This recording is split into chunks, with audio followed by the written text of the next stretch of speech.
Peddireddy TRS లో చేరారు. ఈ సందర్భంగా జరుగుతున్న కార్యక్రమంలో కేసీఆర్ మాట్లాడుతున్నారు. లైవ్ చూద్దాం.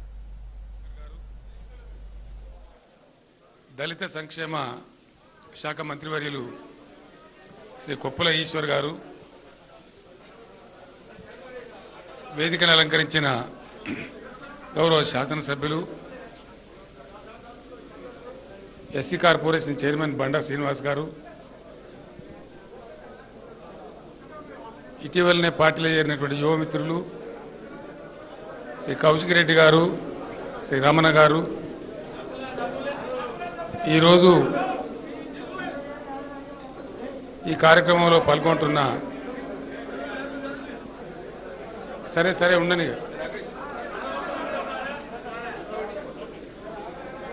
టిఆర్ఎస్ విద్యార్థి విభాగం అధ్యక్షులు మిత్రులు గెల్లు శ్రీనివాస్ యాదవ్ గారు, వేదికను అలంకరించినటువంటి టిఆర్ఎస్ రాష్ట్ర నాయకులు, ఈరోజు టిఆర్ఎస్ పార్టీలో చేరడానికి ఈ రాష్ట్ర అభివృద్ధిలో భాగస్వామ్యం పంచుకోవడానికి తమ సహచరులతో పాటు విచ్చేసినటువంటి గౌరవనీయులు పెద్దలు మాజీ మంత్రివర్యులు శ్రీ పెద్దిరెడ్డి గారు, వారి వెంట వచ్చినటువంటి సహచరులు, చేనేత వర్గం నుంచి క్రియాశీల రాజకీయాల్లో పాల్గొంటూ నేను కూడా టీఆర్ఎస్లో చేరి వీలైనంత వరకు ప్రజా సంక్షేమానికి పాటుపడాలనే ఉద్దేశంతో పార్టీలో చేరుతున్న మిత్రులు శ్రీ స్వర్గం రవి గారు,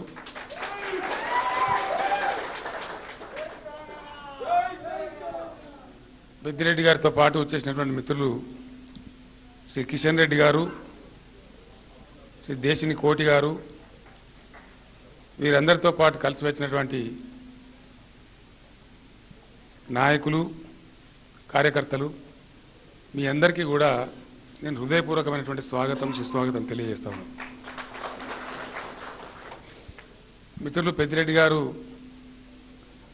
నాకు చాలా సన్నిహిత మిత్రులు. వారు నేను కలిసి టీడీపీ పార్టీ ఆవిర్భావం నుంచి ఇద్దరం కూడా మంత్రులం అయ్యే వరకు ఎదిగినాం, అక్కడ పనిచేసినాం. వారు కార్మిక విభాగంలో అధ్యక్షులుగా ఉంటూ ఆ రోజు ప్రజల మన్ననలు, పార్టీ మన్ననలు పొంది కార్మిక శాఖ మంత్రిగా కూడా ఎదిగి పనిచేసిన విషయం మనందరికీ తెలుసు. చాలా సీజన్ నాయకులు, మంచి చెడ్డలు, సమాజం గురించినటువంటి చక్కటి అవగాహన కలిగినటువంటి నాయకులు పెద్దిరెడ్డి గారు. వారి ఇలా టీఆర్ఎస్లో చేరడం చాలా సంతోషంగా ఉంది. తప్పకుండా తెలంగాణ రాష్ట్రం కొనసాగిస్తున్న ప్రగతి ప్రస్థానంలో వారి చేదోడు వాదోడు మనకెంతగానో ఉపయోగపడుతుందని సంతోషంగా నేను తెలియజేస్తా ఉన్నాను. అదేవిధంగా మిత్రులు రవి గారు, వారితో పాటు అనేక మంది చేనేత వర్గానికి సంబంధించిన మిత్రులు కలిసి రావడం చాలా సంతోషంగా ఉంది. ఎందుకంటే మన రాష్ట్రంలో చేనేత వర్గం ఎదుర్కొన్న సమస్యల గురించి కొంత ప్రయత్నం మనం చేసుకుంటూ ఉన్నాం, ఇంకా కొంత చేయాల్సి ఉంది. ఇటీవల నేను ఎక్కడో జిల్లా కలెక్టరేట్ ఇనాగ్రేట్ చేస్తూ చేనేత కార్మికులకు రైతు బీమా తరహాలో బీమా సదుపాయం కూడా కల్పిస్తామని చెప్పాం. దానికి సంబంధించి ప్రభుత్వం ఆల్రెడీ అధికారులకు ఆదేశాలు ఇవ్వడం జరిగింది. ఎందుకంటే దాన్నంతా చాలామంది బీమా కావాలని కోరుతా ఉన్నారు. ఎందుకంటే తెలంగాణ రైతు బీమా చాలా చక్కటి పద్ధతులలో ఎవరైనా సరే చనిపోతే ఆ కుటుంబానికి 7 అంటే 7 లేదా 8 రోజుల లోపల 5 లక్షల రూపాయలు నేరుగా వచ్చి చేరుతా ఉన్నాయి. బీమా కనుక ప్రభుత్వం చేస్తే మాకు అదే తరహాలో సహాయం అందుతుందని అందరూ ఆశిస్తూ ఉన్నారు. తప్పులేదు, ఇంకా కూడా చేయాల్సిన అవసరం ఉంది. ఈ మధ్య నేను మాట్లాడుతుంటే ఒక వర్క్షాప్లో దళిత సోదరుల గురించి కూడా చాలా పేదవాళ్ళు ఉన్నారు కాబట్టి అక్కడ కూడా బీమా సదుపాయం కల్పిస్తే బాగుంటుందని ఒక చక్కటి సూచన కూడా వచ్చింది. అయితే ఇది చేయటానికి కొద్దిగా టైం పడుతుంది. కారణం ఎందుకంటే రైతు సంక్షేమాన్ని అభిలషించి రాష్ట్ర ప్రభుత్వం రైతు బంధు కానీ రైతు బీమా కానీ చేపట్టడానికి సుమారు 1 సంవత్సరం కాలం మాకు పట్టింది. అక్కడ ప్రతి 5,000 మంది రైతులకు ప్రతి 5,000 ఎకరాలకు ఒక క్లస్టర్ ఏర్పాటు చేసి సుమారు 3,000 మంది అగ్రికల్చర్ అసిస్టెంట్ ఎక్స్టెన్షన్ ఆఫీసర్లను అక్కడ నియమించి ఆ క్లస్టర్లో ఎంతమంది రైతులున్నారో వాళ్ళ వివరాలను సేకరించి చాలా జాగ్రత్తగా వ్యవహరించడం జరిగింది. అంటే ప్రతి 5,000 ఎకరాలలో ఉన్న 1,000-1,500 మంది రైతులకు ఒక అధికారి ఉన్నాడు. అక్కడ వాళ్ళ సెల్ నంబర్లు, వాళ్ళ పేర్లు, వాళ్ళ వివరాలు అన్నీ ఆ ఏఈఓ దగ్గర ఉన్నాయి. కాబట్టి వాళ్ళు ఎప్పుడు చనిపోయినా ప్రాంప్ట్గా ఇమీడియట్గా నిమిషాల మీద రిపోర్ట్ చేస్తూ ఉన్నారు. అనుకున్న ప్రకారంగా వాళ్ళకి 7 రోజులలో 10 రోజులలో మ్యాక్సిమం ఆ బీమా సదుపాయం అంతా ఉంది. దాన్ని చూసి టెంప్ట్ అయిన వాళ్ళందరూ మాకు చేస్తే మాకు ఇట్లే వస్తాను అనుకుంటా ఉన్నారు. అంత సులభంగా రాదు. మొన్న చేనేత మంత్రి గారికి నేను చెప్పడం జరిగింది, ఇక్కడ వ్యవసాయ శాఖలో ఏర్పాట్లు చేసినాం కాబట్టి అది ప్రాంప్ట్గా వాళ్ళకి అంతా ఉంది. మరి మీ శాఖలో మీరు ఏం పద్ధతి పెట్టుకుంటారు, ఏం అవలంబిస్తారు, ఆ టెక్నికల్ అదంతా సిస్టమ్ క్రియేట్ చేస్తే ఇమీడియట్గా ఇంప్లిమెంట్ చేద్దామని చెప్పినాం. ఇప్పుడు ఆ పనిలో చేనేత శాఖ కార్యదర్శి గారు అధికారులంతా తలమునకలై ఉన్నారు. రాబోయే కొద్ది రోజులలో ఆ స్కీమ్ మన ముందుకు వస్తుంది. అప్పుడు చేనేత కార్మికులకు కూడా రైతు బీమా తరహాలోనే బీమా వర్తిస్తుందని మనం చేస్తూ ఉన్నాం. అట్లాగే ఈ మధ్యనే వద్దుగా అంతగా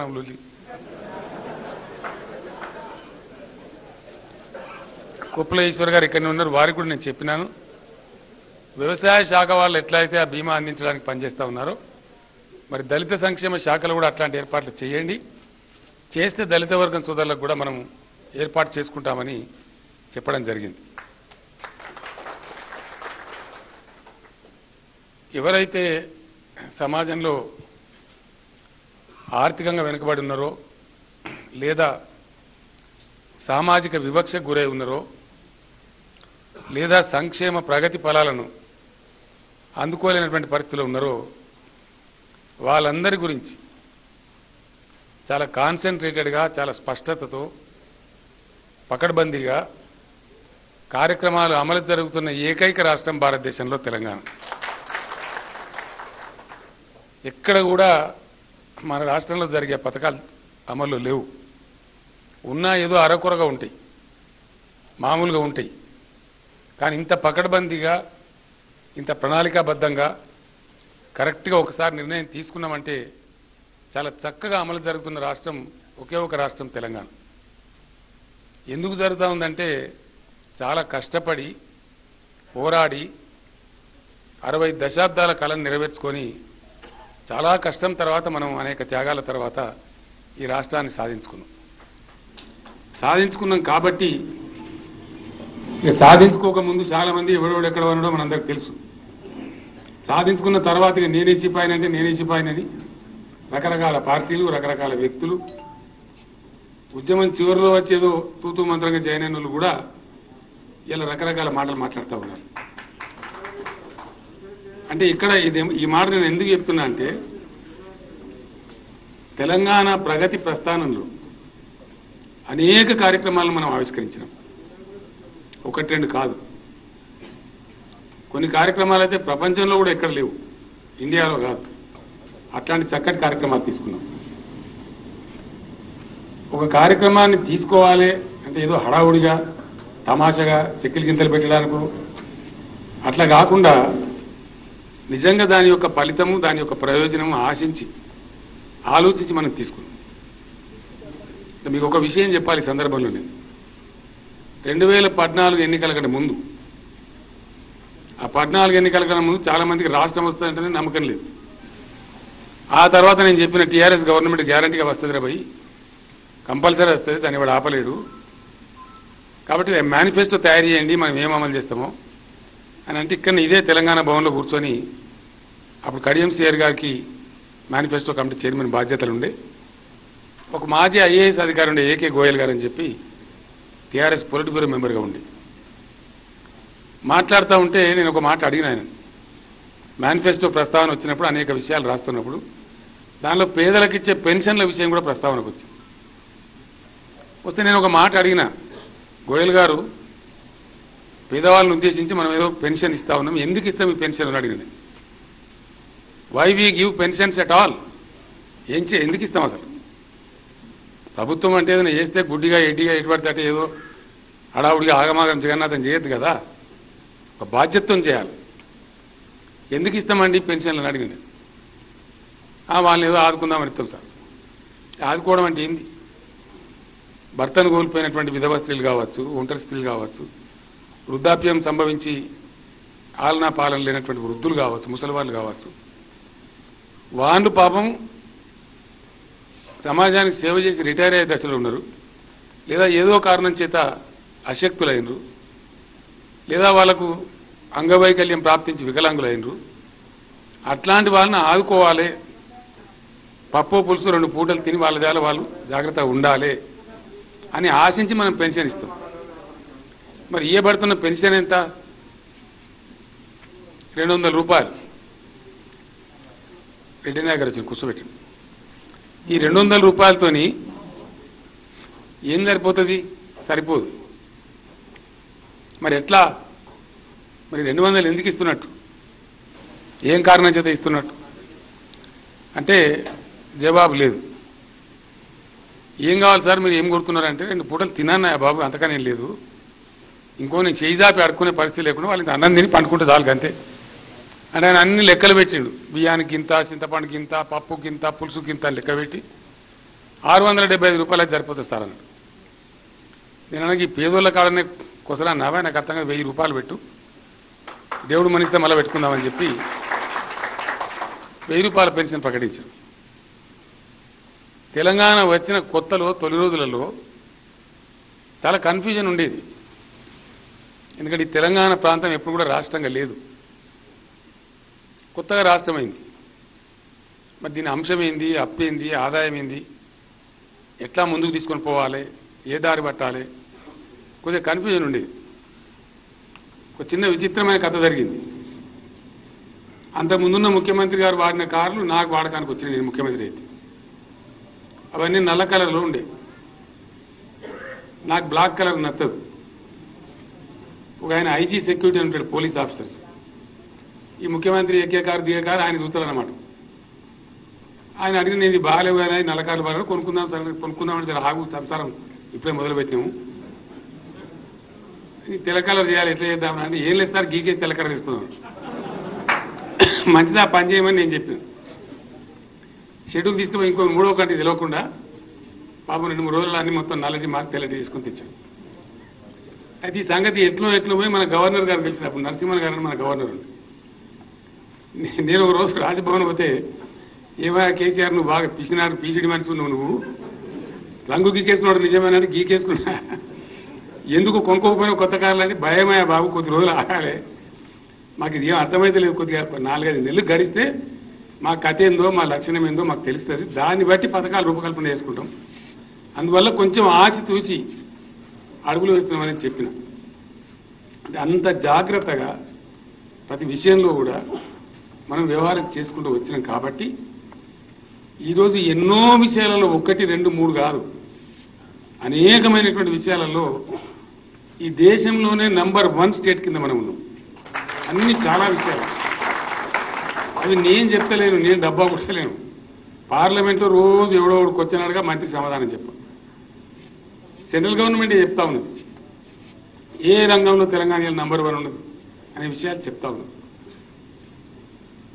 అటువంటి జాగ్రత్తగా వ్యవహారం చేస్తూ ఇక్కడ దాకా వచ్చినాం, మనం ప్రయాణం సాగుతుంది.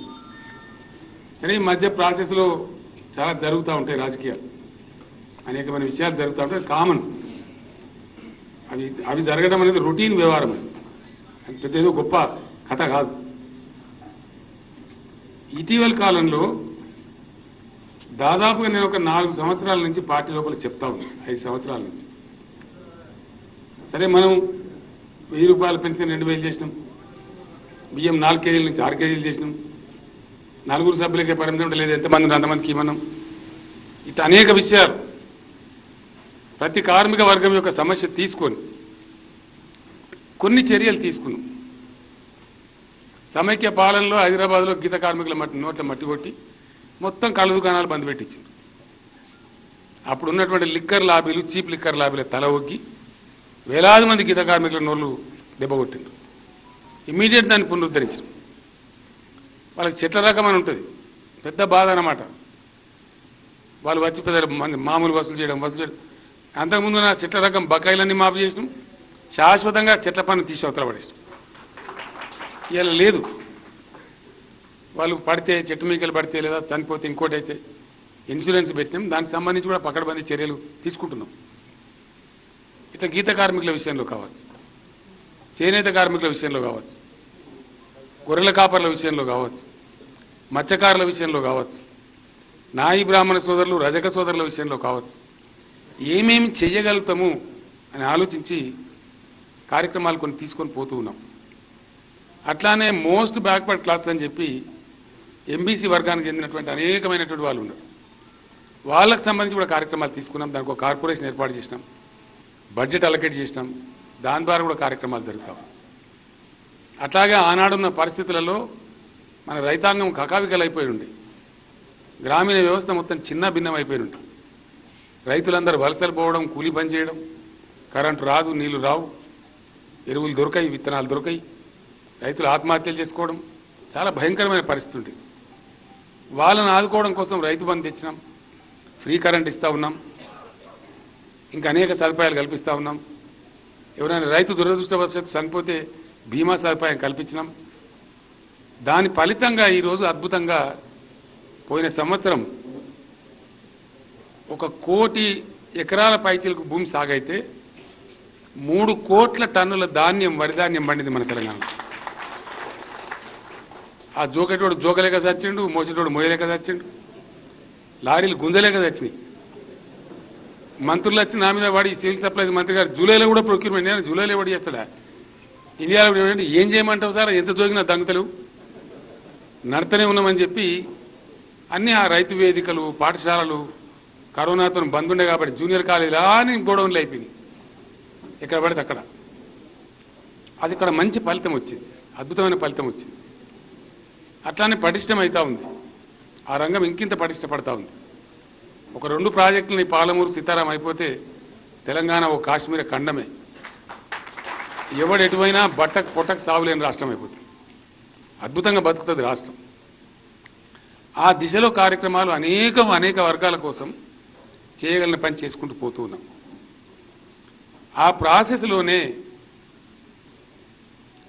చాలా వెనుకబడి తరతరాలుగా దోపిడీకి, వివక్షకు గురైనటువంటి జాతి మన దళిత జాతి. 5-6 సంవత్సరాల నుంచి తరవాళ్ళు కూడా ఉన్నాం.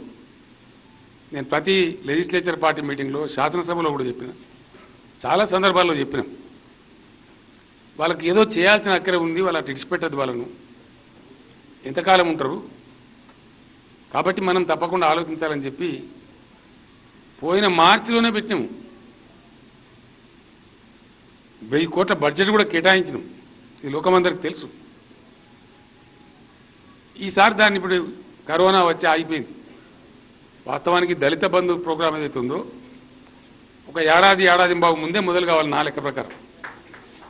కానీ మధ్యలో కరోనా వచ్చి రాష్ట్రం ఆర్థికంగా నష్టపడి ఒక గందరగోళ పరిస్థితి వచ్చి తగదప్పరాని కథ జరిగింది, మనందరికి తెలుసు. అందువల్ల అది ఒక ఏడాది ఆలస్యమైంది. సరే, ఎక్కడో ఒకడ ప్రారంభించకపోతే లాభం లేదని చెప్పి ఈ మధ్య దాన్ని మనం ప్రారంభం చేసుకున్నాం. ప్రారంభం చేసి దాని వివరాలు ప్రకటించినాం. నిజంగా వాళ్ళు అద్భుతంగా పైకి రావాలంటే ఏం చేయాలా, ఎట్లా చేయాలి? వాళ్ళకి ఆస్తులు లేవు, తల్లిదండ్రులు సంపాదించిన ప్రాపర్టీస్ లేవు, విద్య కూడా ఈ మధ్య కొంచెం మంచిగా అంతకుముందు అవకాశాలు లేవు, ఒక వివక్ష, పేదరికం, రెక్కలు మాత్రమే, కాళ్ళు చేతులు మాత్రమే ఆస్తిగా ఉన్న లక్షలాది దళిత కుటుంబాలని. మరి వాళ్ళు పైకి రావాలంటే ఏం జరగాలి? ఏదో ఒక అద్భుతం జరగాలి. తొలి రోజులలో నేను చెప్పినట్టుగానే, ఉద్యమ సందర్భంలో చెప్పినట్టుగానే మన అదృష్టం మంచిగా ఉండి నేషనల్ యావరేజ్ కంటే, నేషనల్ జీడిపి కంటే తెలంగాణ జిఎస్డిపి చాలా ఎక్కువ. వ్యక్తుల యొక్క తలసరి ఆదాయం అంటారు, పర్ క్యాపిటా ఇన్కమ్ అంటారు. 1,00,000 కోట్ల చిల్లర కేంద్రంలో ఉంటే నేషనల్ యావరేజ్ 2,28,000 తలసరి ఆదాయం మన తెలంగాణలో ఉంది. చాలా ఎక్కువ, ఆల్మోస్ట్ డబుల్. ఇండియాలో నంబర్ 2 ప్రాంతంలో ఉన్నాం మనం, జస్ట్ 1 పాయింట్తో కర్ణాటకతోని నంబర్ 1 దాంతో సమానంగా ఉన్నాం. అంత తలసరి ఆదాయం ఉంది. అందుకే నేను చెప్తే చాలామంది సన్నాసులకు అర్థం కాదు.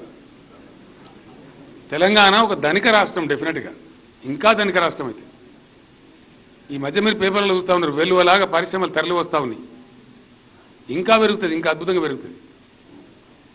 మన వ్యవసాయం కూడా కరోనా టైంలో కూడా వ్యవసాయ పనులు ఆపలేదు కాబట్టి 17% GSDP కాంట్రిబ్యూట్ చేస్తూ ఉంది. ఆ వ్యవసాయ రంగం చేసే కాంట్రిబ్యూషన్ ద్వారా కూడా తెలంగాణ చాలా బలంగా నిలబడతా ఉంది. అట్లా ఆ ధనిక రాష్ట్రం కాబట్టి ఈ కార్యక్రమాలను చేసుకొని పోతా ఉంది. మీ అందరికీ తెలుసు, మీరు గ్రామాల నుంచి వచ్చారు. స్టార్టింగ్లో అనేది ఏమిరా ఈ తారీఖు పైసలు వస్తున్నాయి పల్లెలకు, కేసీఆర్ ఏమైనా దోసుకొత్తండి అయిందని అర్థం కాలే జనానికి. ఆ పెన్షన్లు కానీ కథ కానీ కార్ఖానా కానీ సంక్షేమ పథకాలు వస్తుంటే కన్ఫ్యూజ్ అయిపోయారు. ఎవ్వరు ఇయ్యరండి ఇండియాలో, బట్ తమాషాలు చేస్తారు. ఓట్ల ముందర గురుగులో పెట్టేది ఆయన ఓటు దొప్పుకొని అవతల పడతారు. ఇప్పటిదాకా అవే నడిచినాయి. అందుకే ప్రజలకు విశ్వాసం లేదు. పేదింటి ఆడబిడ్డ పెళ్ళి అయితే కళ్యాణ లక్ష్మి అనే పథకం పెట్టి ఎప్పుడన్నా ఆలోచించినాడా? ఎప్పుడన్నా డైలాగులు అంటే ఇంత పొడుగు నేను కూడా చెప్పండి చెప్తారు రేపు గీయాల దాకా. మాటలు పెద్ద ఉపన్యాసాలు కథా కార్ఖానా చాలా చెప్పచ్చు. కానీ కట్ త్రోట్గా ప్రాక్టికల్గా ఆలోచించి ఒక రిలీఫ్ రావాలి అంటే ఎట్లా? మొట్టమొదటి ఒక 51,000 పెట్టుకున్నాం. ఎట్లా రాష్ట్ర ఆర్థిక పరిస్థితి మెరుగుపడతా ఉందో, అది పేదలకు ఉద్దేశించిన పథకం కాబట్టి, అమ్మాయి పెళ్లి కాబట్టి ఆలోచన చేసి దాన్ని 1,16 రూపాయలు చేసుకుని ఎక్కడ ఇయ్యరు, ఇండియాలో ఏ రాష్ట్రంలో కూడా ఇయ్యరు. ఇట్లా అనేక కార్యక్రమాలు. ఆడవాళ్ళు పాపం మహిళలు ప్రసూతి అయితే అనేకమైన దోపిడీ, అనవసరమైన దిక్కుమాలిన ఆపరేషన్లు చేయటం, చాలా గందరగోళ పరిస్థితి ఉండేది. చర్చ వస్తే రోజు ఇట్లే మాట్లాడుకుంటూ కూర్చొని ఒక 5-6 IAS ఆఫీసర్లను కొన్ని రాష్ట్రాలు తిరిగి రమ్మని, అక్కడ ఏం జరుగుతుందో చూసిరామని వాళ్ళు తెచ్చిన తర్వాత దాన్ని రూపుదిద్దుకొని దాన్ని మెరుగులు దిద్ది అమ్మ ఒడి అనే ఒక వాహనం సదుపాయం కూడా పెట్టి బ్రహ్మాండంగా దానికి కేసీఆర్ కిట్ అని ఒక ప్రోగ్రామ్ ఇంప్లిమెంట్ చేస్తారు. అంతకుముందు ఘోరం దోపిడిలాగా ఉండేది. ప్రసవానికి పోతే 60,000, 70,000, 1,00,000 ఇవన్నీ దయ. ఈరోజు దాదాపుగా ఒక 25-26% ఉండేది హాస్పిటల్లో డెలివరీ అయ్యేది, గవర్నమెంట్ హాస్పిటల్. ఇలా ఆల్మోస్ట్ 60% పోతా ఉంది, డబల్ అయిపోయింది, 100% పెరిగింది. వాళ్ళందరూ చాలా హ్యాపీగా ఉన్నారు. ఇవి ఎవరు చెప్పినారు? వీళ్ళు దరఖాస్తు పెట్టి దండం పెట్టి లేకపోతే ధర్నా చేసిన అడవడం.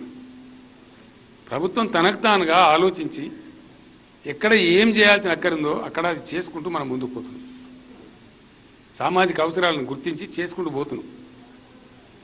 అందులో భాగంగానే అనేక సంవత్సరాలను తలపెడుతున్నటువంటి దళిత బంధు అనే కార్యక్రమానికి ఒక స్వరూపం ఇచ్చి దాన్ని ఇంప్లిమెంట్ చేయండి అని చెప్పినాం. దానికి ఓడు కీ అంటే ఓడు కా అంటే పాంబు వాడేట అదిరిపడుతున్నారు. ఎందుకంత భయం నాకు అర్థం కాదు. దళిత బంధు పథకం వాడు ఆపుతాడా? ఎట్లా ఆపుతారు? 600 అయినా కానీ ఒకసారి కేసీఆర్ చెప్పిండే అంటే అది ఆగదు. 100% అమలు చేసి తీరుతాం. దానికి దశల వారీగా ఎట్లా చేయాలనో, సంవత్సరానికి 2 లక్షల కుటుంబాల, 4 లక్షల కుటుంబాల మన ఆర్థిక పరిమితులను బట్టి తీసుకొని వేసి వాళ్ళకి ఇంటికో 10 లక్షలు ఇస్తామన్నాం. ఇవన్నీ చేసిన తర్వాత కూడా ఇప్పుడు దళిత బంధు చేస్తున్నది. దళిత బంధు ఏ రోజు చేసినా చాలా గట్టిగా చేయాలి, ఎక్కువ డబ్బులు అవసరం పడతాయి.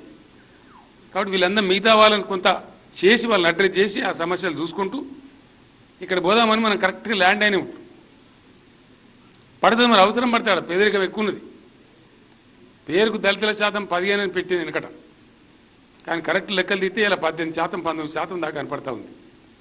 అక్కడ పోయి లెక్కలు తీసి ఊళ్ళలో పోయి లెక్కలు తీస్తే అట్లా దొరుకుతూ ఉంది. డబ్బు ఎక్కువ అవసరం పడుతుంది. అందుకే నేను చెప్పిన 1,00,000 కోట్లైనా ఖర్చు పెడతామని చెప్పిన. అది కూడా కొంతమంది జీర్ణమైతలేదు.